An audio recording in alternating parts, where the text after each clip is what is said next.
Okay, hey, back for some more fun and exciting videos on point of sale systems. So, I've been getting still a lot of calls and emails from RMS users because there's a lot of still confusion and, what the heck's going on? Partner can't give me answers, stuff like that. So, I wanted to address a few of the common questions that have been coming in about the Microsoft RMS point of sale software, and I will go through these fairly quickly. And as always, you are welcome to contact me, and I'll put all that information in on here as well. So if we can get this slide to move forward. Um, Again, I'm going to give you kind of a little background. We're going to go through some of the common questions and answers, and then some options and recommendations. So, for those of you who don't know, I have worked with the Microsoft Dynamics Retail Management Systems program, actually back before it was a Microsoft product. It was back to the days of sales management systems and QuickSell 2000. I've been involved with over 1,100 stores using RMS. I do work for a Microsoft Dynamics partner specializing in RMS and HQ. The information I'm going to provide is geared towards folks who are in the US and Canada, and as always, things are subject to change. So first question that comes up, I'm hearing so much conflicting information. What is the true status of RMS? So back in April of 2014, Microsoft announced that RMS was basically being retired. Into life is kind of the term that is used in the industry.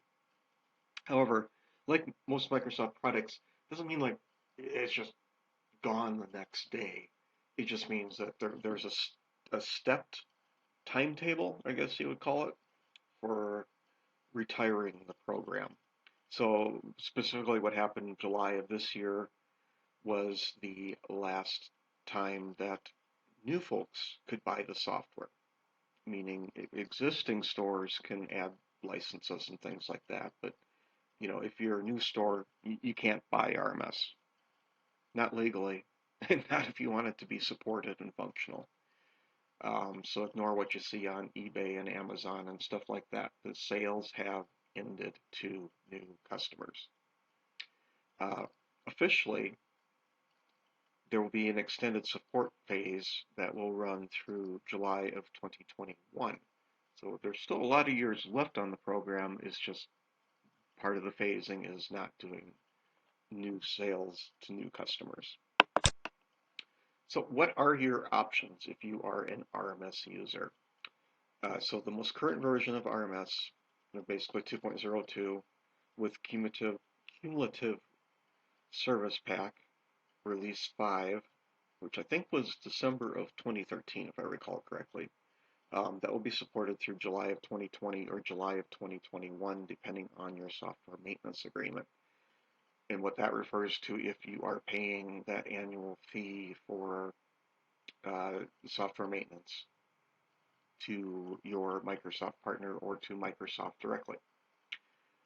As well, we have direct replacement programs for RMS, which are Retail Realm Essentials, which is kind of your larger single location or your smaller chain.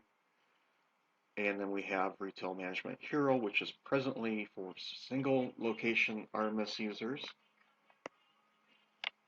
and will eventually also offer some multi-location options as well. So another question I get is, does this mean that I have to start out from scratch with a whole new point of sale system, plus all the expenses involved? Retail Realm Essentials and Retail Management Hero are direct replacements for RMS. And basically that means to you, there's so many factors here, but depending on the age of your equipment, your computers, cash drawers, receipt printers, et cetera, you may be able to keep all your equipment, and in most cases, you should definitely be able to keep all of your data as you transition from RMS to Retail Realm Essentials or Retail Management Hero. There's obviously going to be exceptions because it's technology products, but in most cases, you should be able to make a fairly smooth transition. which also keeps the cost down. So I've also had some folks contact me. They're on version 1.2 or 1.3 of our RMS or store operations. And they want to know, what are some special things that I should be aware of? Well, first and foremost, with those versions of RMS or store ops, the software key was actually a physical device. I believe it was serial or parallel, and at some point became USB. We also called those dongles. Um, you really need to look at moving away from using those. Reason being is those pesky things were known to fail without warning. They're also very sensitive to static electricity, and they cannot be replaced to the best of my knowledge. So I would highly recommend upgrading to version 2 of RMS, where you get one of those nice long license keys with the letters and numbers mixed together. Much better solution, and also gets a little more updated, because we also have to keep in mind that versions 1.2 and 1.3 of RMS are not PCI compliant, and nor is using Windows XP. So that kind of leads to, should I plan on replacing RMS now, or can I wait a couple of years? So if you're on version 2 with that cumulative service pack installed, you're not using Windows XP, you've addressed PCI and EMV, and then that means you'll have full support through July of 2020 or July of 2021, depending on whether you're paying for your maintenance annually. I guess one option I didn't put in there, because I'm not a big fan of it, is you can always use separate credit card terminals, but when there's solutions like Card Defender out there, there really isn't any need to go through the hassle of having separate credit card terminals with RMS.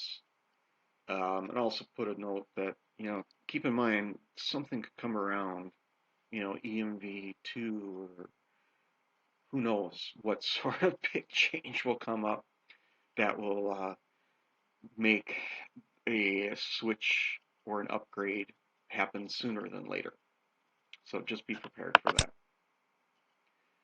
So here are the steps that you should take. Make sure that you are current on your version of RMS and the service pack. Try to stay on Windows 7 if you can. Windows 10 can work, but we've started seeing various issues with RMS and Windows 10, so the preference is really Windows 7. Make sure that you have PCI and EMV taken care of.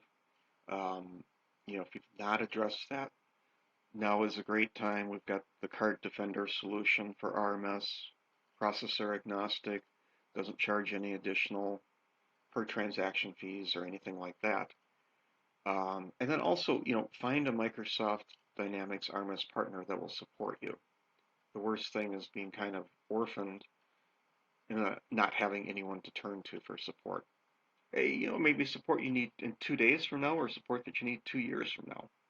The key point is just having your business aligned with an RMS partner, so you know who to turn to. Some additional closing thoughts. You're not alone on this. Depending on who you talk to, whose data you believe, there's somewhere between 38,000 and 40,000 retail stores that are still using RMS. Again, please sign on with a partner. Make a plan with your partner for kind of the short term. The long term, when I say short term, the next 3 months. Long term, the next 4 years. But then have a contingency plan for any surprises. So if suddenly the Congress passes a law that says you cannot be using this program in a retail store, you've got a plan. You can say, okay, well, then we'll just upgrade to Retail Management Hero or Retail Realm Essentials. Makes it easy, and then you've kind of got your different roadmap and your different plans for what may or may not happen. So if you need those change of partner forms, RMS support, information on the Card Defender EMV solution for Microsoft RMS. Other things that I have not addressed. Uh, Here is my contact information. I will put that in the video description as well. And we're just over 10 minutes, so I better stop talking and let you get back to what you were doing. Thanks.